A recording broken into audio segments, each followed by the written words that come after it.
Partnership. It is a relation between, नहीं sorry, it is a relation between persons, it is a relation between persons who have agreed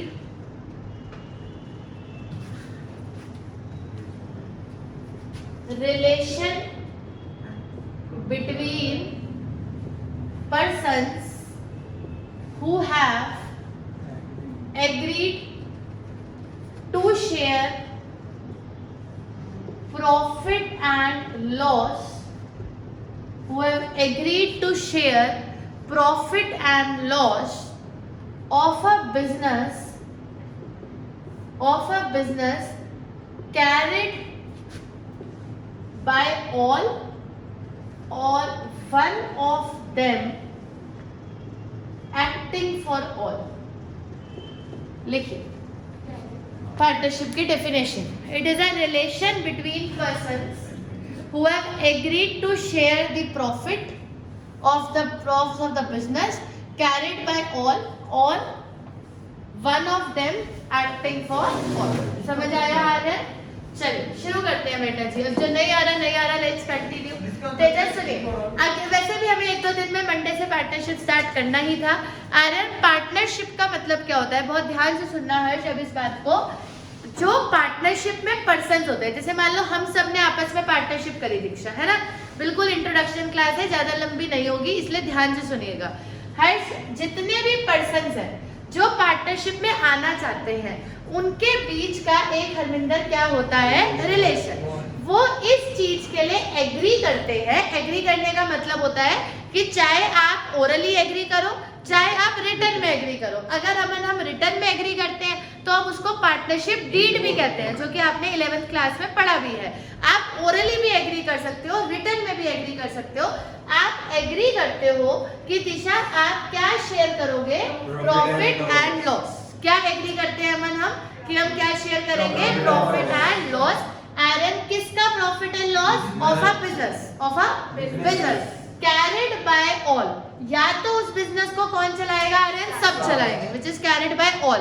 या फिर any one of them acting for all, मतलब कि या तो सब चलाएंगे या फिर कोई वन ऑफ देम चलाएगा जो एक्ट करेगा सबके लिए। मतलब जरूरी नहीं है अगर आपकी फर्म में 10 पार्टनर्स है तो ये जरूरी नहीं है कि 10 के 10 बिजनेस करें। वो आपने पढ़ा 11th क्लास में। कुछ पार्टनर्स तुषार कई बार स्लीपिंग पार्टनर्स भी होते हैं, कुछ नॉमिनल पार्टनर्स भी होते हैं। हर पार्टनर जरूरी नहीं होता है हरविंदर की एक्टिव पार्टनर ही हो। कुछ पढ़ा था ऐसा? How many types of partners we have? Active, sleeping, nominal, estoppel, holding out. तो जरूरी नहीं है कि हर पार्टनर बिजनेस को चलाए। हैश हो सकता है कि सारे चलाएं और हो सकता है कि one of them acting for all. Clear? तो जो भी बिजनेस वो चलाएंगे उसका प्रॉफिट एंड लॉस वो आपस में क्या करेंगे? शेयर। इस चीज के लिए उन्होंने क्या करा है? एग्री। किन्होंने? पर्सन्स ने। उनके रिलेशन को क्या बोलते हैं?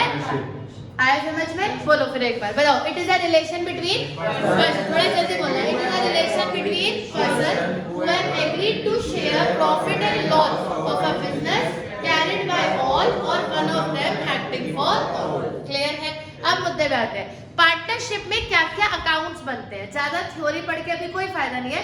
जब आप अकाउंट्स पढ़ लोगे तो थ्योरी अपने आप आ जाती है। तो हमारा उल्टा तरीका है, हम ज्यादा थ्योरी पहले नहीं पढ़ाते, न्यूमेरिकल करो। जब न्यूमेरिकल करने में परफेक्ट हो जाओगे तो थ्योरी ऑटोमेटिकली समझ में आ ही जाएगी। तो थ्योरी में ज्यादा टाइम वेस्ट करके कोई फायदा नहीं है। सीधा मुद्दे पे आते हैं। सबसे पहली चीज, पार्टनरशिप की फाइनेंशियल स्टेटमेंट्स क्या क्या होती है? क्योंकि ऑब्वियस सी बात है हरविंदर कि वो ही हमें इस चैप्टर में बनानी है ना? जैसे जब बाई चांस हमने एनपीओ भी पढ़ा थोड़ा सा, तो हमने देखा कि वहाँ इनकम एंड एक्सपेंडिचर बनता है। आर्यन सुनना है बिल्कुल अटेंशन होके। प्रीवियस ईयर बैलेंस शीट बनती है, करंट ईयर बैलेंस शीट बनती है। पार्टनरशिप में ऐसा नहीं होता है। पार्टनरशिप में काफी कुछ सोल प्रोप्राइटर की तरह ही होता है, क्योंकि ये भी बिजनेस है वो भी बिजनेस है। एनपीओ में थोड़ा हटके था क्योंकि एनपीओ बिजनेस नहीं था, तो अभी ये भी बिजनेस है। और जो आप 11th क्लास में पढ़ के आए हो ट्रेडिंग, P&L, बैलेंस शीट, वो भी बिजनेस था। बिजनेस में दीक्षा फर्क क्या है कि वो एक सोल प्रोप्राइटर बिजनेस था और ये एक कैसा बिजनेस है? पार्टनरशिप। बस इतना से ही तो फर्क है कि वो सोल प्रोप्राइटर बिजनेस था और ये पार्टनरशिप है। फर्क क्या है? इधर देखो, ये लोग भी सबसे पहले क्या बनाते हैं? जर्नल। फिर उसके बाद उसके क्या बनाते हैं? लेजर्स। फिर तुषार क्या बनाते हैं, ट्रायल बैलेंस। अटेंशन पे करेंगे सब लोग। सबसे पहले क्या बनाते हैं दीक्षा, जर्नल, उसके बाद लेजर, उसके बाद ट्रायल बैलेंस। ट्रायल बैलेंस के बाद ये लोग भी वही बनाते हैं हरविंदर, क्या बनाते हैं, trading and profit and loss account. Trading and profit and loss account के बाद सोल प्रोप्राइटर वाला क्या बनाता था, बैलेंस शीट। ये सीधा बैलेंस शीट नहीं बनाते, उसका एक रीजन है जो कि बड़ा लॉजिकल है। अब मैं बताऊंगी, आप समझ भी जाओगे। इन्होंने जर्नल एंट्री करी, लेजर करा, ट्रायल बैलेंस करा, ट्रेडिंग P&L बनाया। अब सीधा बैलेंस शीट नहीं बनाएंगे, क्योंकि P&L में लास्ट में जो आंसर आता है हर्ष, उसको क्या बोलते हैं, नेट प्रॉफिट। ये लोग सीधा नेट प्रॉफिट को कैपिटल में नहीं जोड़ते, पहले वो जो नेट प्रॉफिट होता है वो RM पार्टनर्स के बीच में क्या करा जाता है, बांटा जाता है। पहले पार्टनर्स के बीच में नेट प्रॉफिट डिस्ट्रीब्यूट होता है, तो डिस्ट्रीब्यूट करने के लिए जो अकाउंट बनता है उसका नाम होता है P&L एप्रोप्रिएशन। क्या नाम होता है हरविंदर, P&L एप्रोप्रिएशन। फिर उसके बाद सेम ये लोग भी वही करते हैं, क्या बनाते हैं, बैलेंस। आया कुछ समझ में? तो एक बार हम और लिख देते हैं। बताइए हर्ष, अब चेन पूरी की पूरी आप बताओगे। सबसे पहले फाइनेंशियल स्टेटमेंट्स में क्या बनाया जाएगा, फाइनेंशियल स्टेटमेंट्स तो खैर वही है, ट्रेडिंग P&L एप्रोप्रिएशन और बैलेंस शीट। पर चेंज शुरू कहां से होती है, सबसे पहले क्या की जाती है, जर्नल, जर्नल के बाद हरविंदर लेजर, लेजर के बाद ट्रायल बैलेंस। ये तो फाइनल अकाउंट्स नहीं होते, ये तो पूरे साल चलते हैं। उसके बाद आता है ट्रेडिंग एंड P&L, ये फाइनेंशियल स्टेटमेंट है। फिर P&L एप्रोप्रिएशन बनेगा, और उसके बाद एक सेकंड, बैलेंस शीट बनने से पहले भी, अभी ध्यान से सुनना, P&L एप्रोप्रिएशन किस लिए बना, कि P&L में जो नेट प्रॉफिट आया है उसको पार्टनर्स में क्या करना है, डिस्ट्रीब्यूट। अब बैलेंस शीट में हम कैपिटल दिखाते हैं, अब वही बात है ना, हमें पता ही नहीं किस पार्टनर की क्या कैपिटल चल रही, तो फिर P&L एप्रोप्रिएशन के बाद, जैसे एक एग्जांपल देती हूँ आपको, मान लो ट्रेडिंग एंड P&L में नेट प्रॉफिट आया 20,000, 2 लाख, चलो 20,000 कम हो जाएगा, कितना आया, अरे सुन लेना क्योंकि नहीं तो नहीं हो पाएगा, ठीक है, इसलिए बस साफ बात है। कितना नेट प्रॉफिट निकल के आया, 2 लाख। किसमें निकल के आया, P&L। अब 2 लाख का नेट प्रॉफिट निकल के आया, तो अब इन्हें पार्टनर को P&L एप्रोप्रिएशन में क्या किया जाएगा, कि ये जो नेट प्रॉफिट आया 2 लाख रुपए का, बहुत ध्यान से सुनना, ये सीधा पार्टनर्स में नहीं बटता, पार्टनर से भी कई बार ना डिसाइड हो रखा होता है। जैसे पार्टनरशिप में डीड होती है, तो डीड में कई बार जैसे मान लो एक एक्टिव पार्टनर है, एक स्लीपिंग पार्टनर है। अब स्लीपिंग पार्टनर तो कोई काम नहीं कर रहा, सारा काम कौन सा पार्टनर कर रहा है, एक्टिव पार्टनर। अब क्या ये प्रॉफिट जो डिसाइडेड रेशियो है सीधा उसमें बढ़ जाएगा, नहीं, पार्टनर्स के भी कुछ अपने एक्सपेंसेस होते हैं। जैसे पार्टनर्स के बीच में कई बार इंटरेस्ट ऑन कैपिटल डिसाइड हो रखा होता है कि इस पार्टनर को इतना इंटरेस्ट ऑन कैपिटल मिलेगा, तो कुछ एक्सपेंसेस और इनकम वहां पे ट्रेडिंग एंड P&L में कौन से एक्सपेंसेस और इनकम आए थे, जो हर्ष किससे रिलेटेड थे, फर्म से। यहाँ पे P&L एप्रोप्रिएशन में ये प्रॉफिट बटने से पहले पार्टनर्स को क्या क्या एक्स्ट्रा मिलेगा, वो तो आउटसाइडर्स का हो गया। ट्रेडिंग एंड P&L में एक्सपेंसेस और इनकम आते हैं, क्या आते हैं हर्ष, एक्सपेंसेस और इनकम, लेकिन किसकी आती है, आउटसाइडर्स की। कुछ खर्चे पार्टनर से भी रिलेटेड होते हैं, जैसे मान लीजिए आपने 10 लाख रुपए लगाए, मैंने 12 लाख रुपए लगाए, तो कई बार हम फर्म में ये डिसाइड करते हैं कि जब फर्म को प्रॉफिट होगा तो हम उसको सीधा नहीं बांटेंगे, पहले हम लोग उसमें से अपना इंटरेस्ट ऑन कैपिटल लेंगे। कई बार जैसे मान लीजिए कोई पार्टनर ज्यादा काम करता है, या सारा काम मान लो तनिषा वो ही करता है, तो डीड में ये भी डिसाइड किया गया था कि उस पार्टनर को हरविंदर क्या दी जाएगी, सैलरी। कई बार ऐसा भी होता है, तो दीदी सैलरी तो वहां पर भी आती है, लेकिन वो आउटसाइडर्स की आती है, मतलब कि स्टाफ की।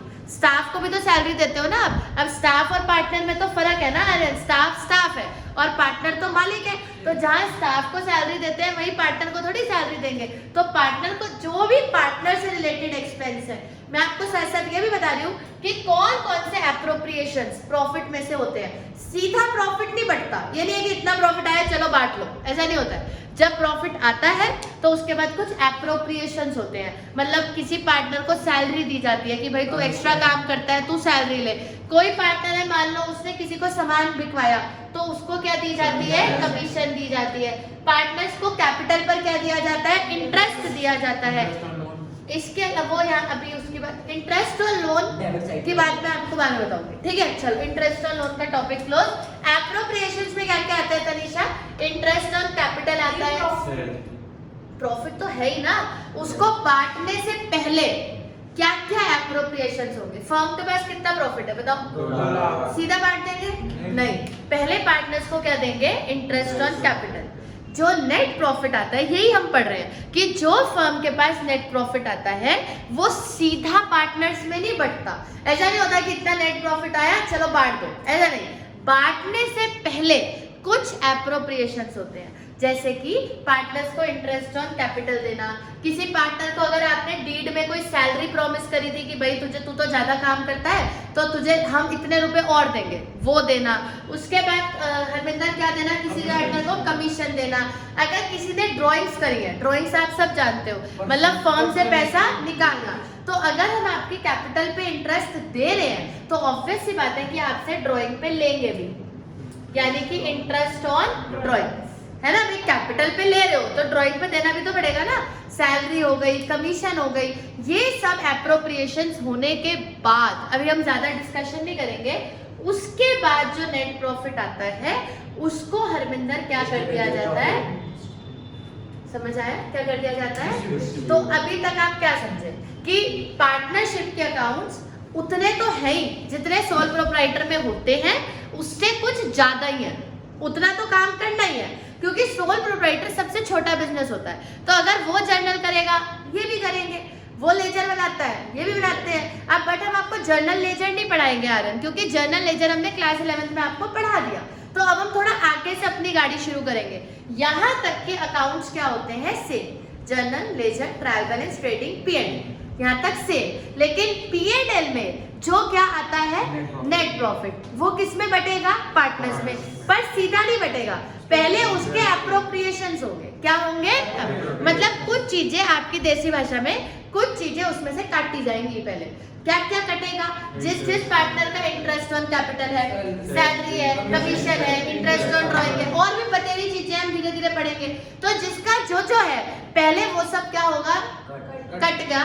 कटने के बाद जो प्रॉफिट बचेगा वो डिस्ट्रीब्यूट होगा, और उसके लिए अकाउंट कौन सा बनेगा? P&L appropriation. कौन सा अकाउंट बनेगा? हरमिंदर ज्यादातर क्वेश्चंस में आपको P&L एप्रोप्रिएशन ही बनाने को बोलेंगे। उसकी एक वजह है, क्योंकि P&L तक तो हम बना आए ना, पढ़ तो आए पूरा का पूरा चैप्टर। अब वो मुझसे दोबारा, आप ये एक्सपेक्ट मत करना कि वो मुझसे दोबारा ट्रेडिंग P&L बनवाएंगे, नहीं, क्योंकि वहां तक की स्टोरी क्या होती है? बोलो। हाँ, वहां तक की स्टोरी क्या होती है? सेम। तो वो आपसे ट्रेडिंग P&L नहीं बनवाएंगे, वो आपको सीधा नेट प्रॉफिट देंगे और कहेंगे बेटा जी P&L एप्रोप्रिएशन से शुरू करो, क्योंकि ट्रेडिंग एंड P&L तक तो सेम ही होता है। तो क्वेश्चन में मोस्टली आर्यन आपको क्या गिवन होगा? Net profit. क्या गिवन होगा? नेट प्रॉफिट कौन से अकाउंट से आता है? ट्रेडिंग एंड आता है, तो वो बनवाएंगे वो मुझसे कि नहीं बनवाएंगे? मोस्टली नहीं, मोस्टली 99.9% नहीं बनवाएंगे, क्योंकि जरूरत नहीं है उसकी, वो हमने क्लास 11 में ऑलरेडी सीख लिया है। तो वो हमें सीधा नेट प्रॉफिट देंगे और कहेंगे बेटा जी आप सीधा पार्टनरशिप से बताओ कि क्या होगा। तो आपका question usually net profit given होगा और आप P&L एप्रोप्रिएशन से शुरू करोगे कि एप्रोप्रिएशंस क्या क्या होती है। अभी तक हमने सिर्फ इतना सीखा है कि सोल प्रोप्राइटर और पार्टनरशिप के अकाउंट्स यहाँ तक सेम होते हैं और P&L एप्रोप्रिएशन में प्रॉफिट को बांटा जाता है, पर बांटने से पहले हर कुछ एप्रोप्रिएशन करी जाती है, कुछ पैसा दिया जाता है। ये सब जो दिया जाता है, बहुत ध्यान से सुनिएगा, वो चलता है एज पर डीड। क्या चलता है? As per deed. What is deed? Partnership deed, जो एग्रीमेंट हुआ होगा किसके बीच में? पार्टनर्स के बीच में। उसमें ये सब लिखा होगा। अगर लिखा होगा भाई देना है तो दे देंगे, अगर लिखा होगा जी कुछ नहीं देना, प्रॉफिट को सीधा बांट दो तो बांट दो, लेकिन कुछ तो लिखा ही होगा ना। हर बार कुछ ना कुछ लिखा ही होता है कि इस पार्टनर को इतनी सैलरी मिलेगी, इतनी कमीशन, इतना इंटरेस्ट ऑन कैपिटल। अगर कोई पार्टनर ईयर के बीच में पैसे निकालता है तो उसको इतना इंटरेस्ट भरना पड़ेगा। ऐसे तो सभी निकालने लग जाएंगे, लो मैं भी निकाल लूं, मैं भी निकाल लूं। तो अगर आप पैसे निकालोगे तो आपको उस पैसे पे इतना इंटरेस्ट भरना पड़ेगा। ये सब चीजें डीड में ऑब्वियस सी बात है कि हरमिंदर डिसाइडेड होती है और वही एप्रोप्रिएशंस यहाँ पे होती है। उसके बाद जो प्रॉफिट बच जाता है वो डिस्ट्रीब्यूट कर दिया जाता है। तब दीदी क्या इसके बाद सीधा बैलेंस शीट बनेगी? The answer is no. इसके बाद हमें बैलेंस शीट तो मैं सीधा बना दूं, लेकिन बैलेंस शीट के लिए मेरे को सबसे इंपॉर्टेंट चीज है हर्ष कैपिटल। बैलेंस शीट के लिए सबसे इंपॉर्टेंट चीज क्या है? कैपिटल। तो पहले मैं ये तो देख लूं कि किस पार्टनर की कितनी कैपिटल चल रही है, क्योंकि जब मैंने उसे एप्रोप्रिएशन करा होगा तो हरमिंदर किसी को मैंने इंटरेस्ट ऑन कैपिटल थोड़ा दिया होगा, किसी को ज्यादा, किसी को सैलरी मिली होगी, किसी को नहीं मिली होगी, किसी से इंटरेस्ट ऑन ड्राइंग चार्ज हुआ होगा, किसी से नहीं हुआ होगा। जल्दी थोड़ी कि हर बंदे ने ड्राइंग करी होगी। तो एप्रोप्रिएशंस के अकॉर्डिंग अब उनकी कैपिटल कितनी चल रही आ रही है वो देखने के लिए मैं एक और अकाउंट बनाऊंगी जिसको क्या बोलते हैं? Partner capital.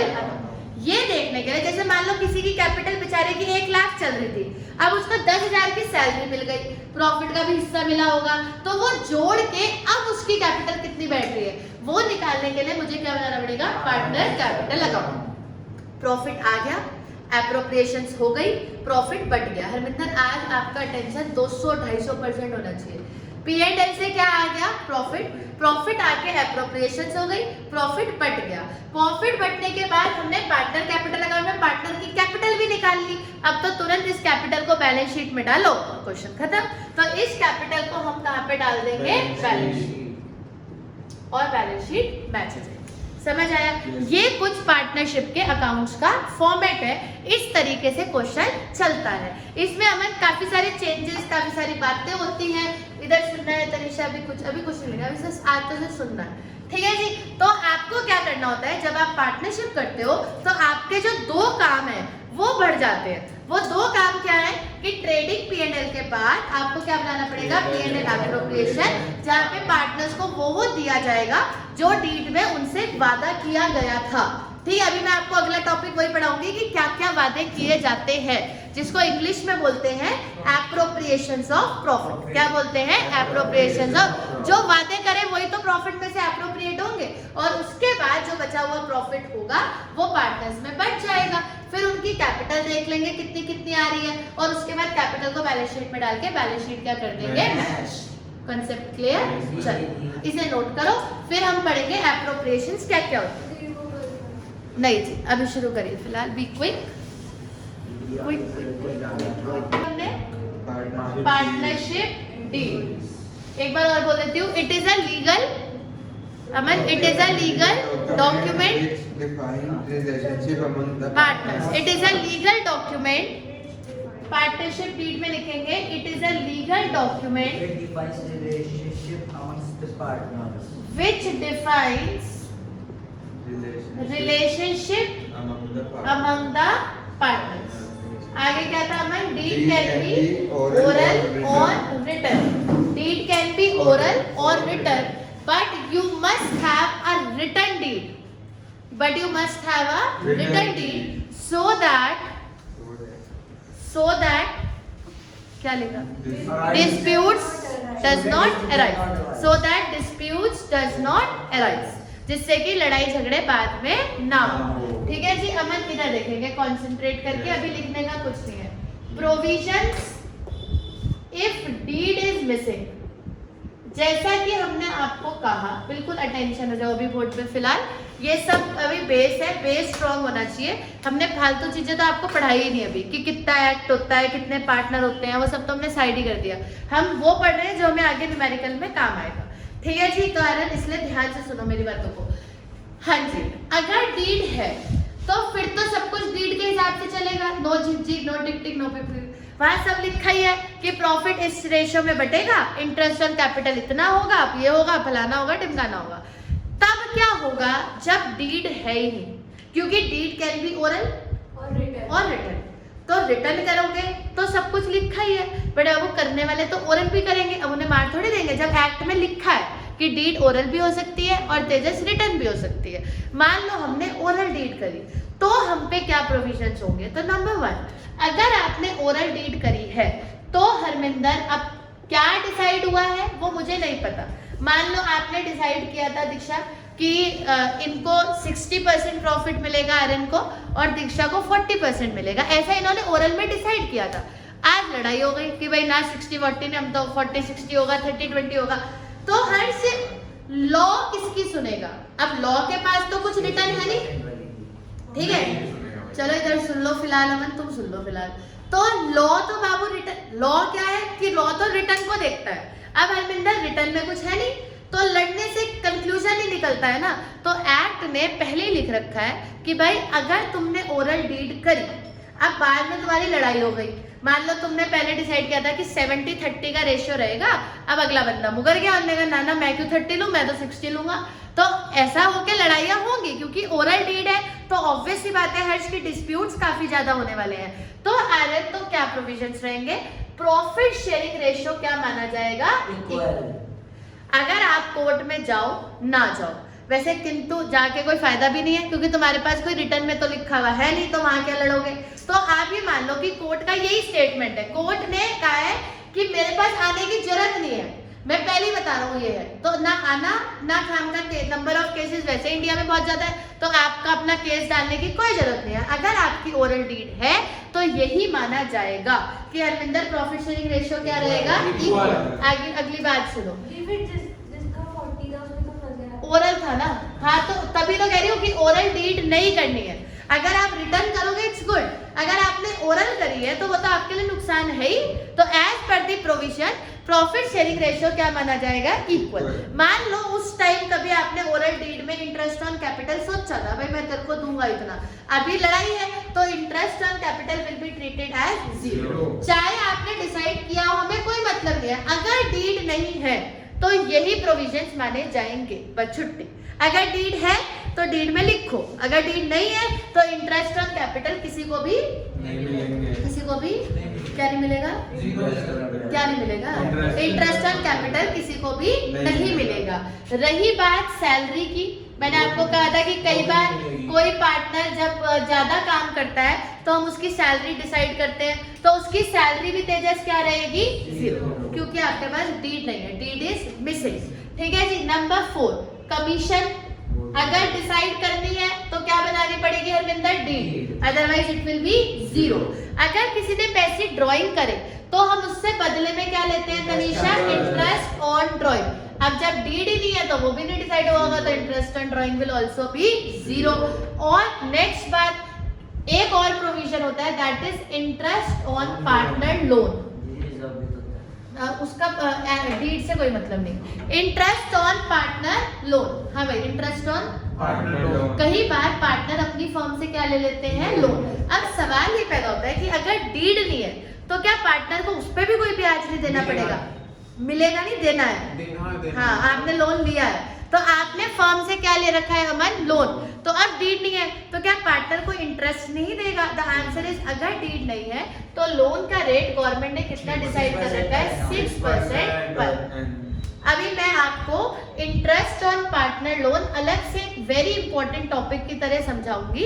फिलहाल हम प्रोविजंस की बात कर रहे हैं, तो मैंने आपको बता दिया कि पार्टनर के लोन पे इंटरेस्ट चार्ज किया जाएगा, अगर डीड नहीं है तो कितना चार्ज किया जाएगा हरमिंदर, 6%। और लास्ट बात कि no partner will be admitted unless all agree.